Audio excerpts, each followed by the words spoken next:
అందరికి hi welcome to uncle kitchen zone 2024. నేను మీ అంజద్. ఈరోజైతే మీ ముందరకి కోడిగుడ్ల ఫ్రైతో వచ్చానండి. ఇది ఇలాంటి కోడిగుడ్ల ఫ్రై కాదు, కరివేపాకు మసాలాతో.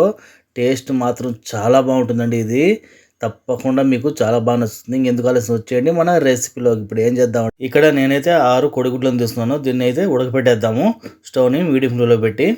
ఈ లోపల మనం ఏం చేద్దామంటే దీనికి కావాల్సిన మసాలాను రెడీ చేసుకుందాము. ఇప్పుడు స్టవ్ మీద ప్యాన్ పెట్టేసి ఆ ప్యాన్లో 1 స్పూను ధనియాలు, 1 స్పూను మిరియాలు, 1/2 స్పూను జీలకర్ర వేసి మనకు డ్రై రోస్ట్ చేసుకుందాము. మంచి అరోమా ఫ్లేవర్ వచ్చేంత వరకు ఫ్రై చేసుకుందాం. ఒక 2 సెకండ్ల లాగా. స్టవ్ అయితే లో టు మీడియం ఫ్లేమ్లో పెట్టుకున్నాను.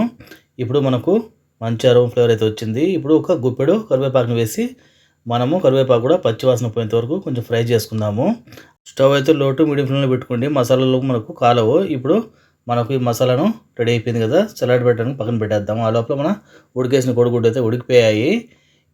దాన్ని పక్కన పెట్టేసి ఇప్పుడు మనకు ఫ్రై చేసుకున్న మసాలాలు ఉన్నాయి కదా, అవి చల్లారిన తర్వాత ఒక చిన్న రోల్ అయితే వేసుకునేద్దాము. ఇది మిక్సీలో అయితే మనకు సరిగ్గా పొడి కొట్టదండి, అలాగే బరగబరగ్గా ఉంటుంది. ఇలా చిన్న రోల్ అయితే మనము మసాలాను బాగా పొడి కొట్టుకోవచ్చు. చూసారు కదా, మనకు మంచి అరోమా ఫ్లేవర్ అయితే వస్తుంది. మన కరివేపాకు మసాలా అయితే ఈ విధంగా మెత్తగా పొడి కొట్టుకోవాలి మనము రోల్లో. ఇప్పుడు దీంట్లో ఏం చేద్దామంటే మనకు తెల్లగడ్డలు అయితే వేస్తున్నాము. నేనైతే ఈ సైజువి పెద్ద సైజువి 3 తెల్లగడ్డలు వేస్తున్నాను. 3 తెల్లగడ్డలు సరిపోతాయండి, 6 కోడిగుడ్లే కదా. ఇది కూడా మనం ఆ మసాలాలో కొంచెం కచ్చా పచ్చాగా అయితే దంచుకుందాము. ఇది వేసిన తర్వాత మనం దంచిన తర్వాత అయితే మంచి అరోమా ఫ్లేవర్ అయితే వస్తుంది. చూసారు కదా, ఈ విధంగా మన మసాలా అయితే కచ్చా పచ్చాగా రెడీ అయిపోయింది బాగా సువాసనతో. దీన్ని ఒక ప్లేట్లో తీసి పక్కన పెట్టేద్దాము. మంచి సువాసన అయితే వస్తుందండి.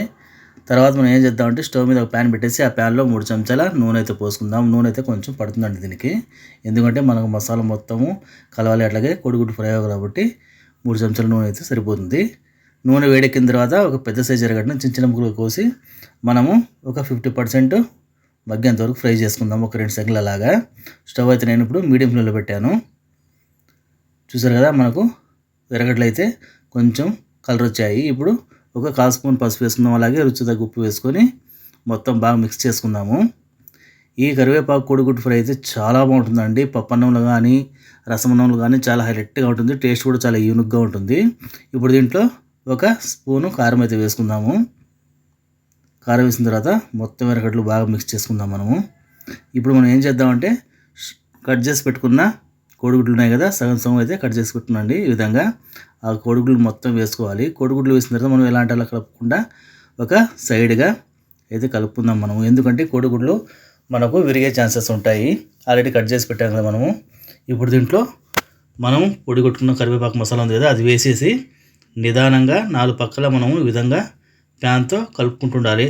ఇలా చేయడం వల్ల మనకు మసాలా మొత్తం కోడిగుడ్లో బాగా పడుతుందండి. మనము ఏదైనా గెంటి వేసుకుని అలా కలపడం వల్ల కోడిగుడ్లు మనకు విరిగిపోతాయి, ఎందుకంటే దాంట్లో పచ్చసనం కూడా ఉంటుంది కాబట్టి మొత్తం మిక్స్ అయిపోతుంది. అలా కాకుండా ఈ విధంగా అడ్జస్ట్ చేసుకుంటూ మనము మధ్యలో ఫ్రై చేసుకుంటూ ఉండాలి. మనకు ప్యాన్ అయితే హ్యాండిల్ పట్టుకుని ఇలా చేయడం వల్ల మసాలా మొత్తం కోడిగుడ్లకు కోటింగ్లా పడుతుంది.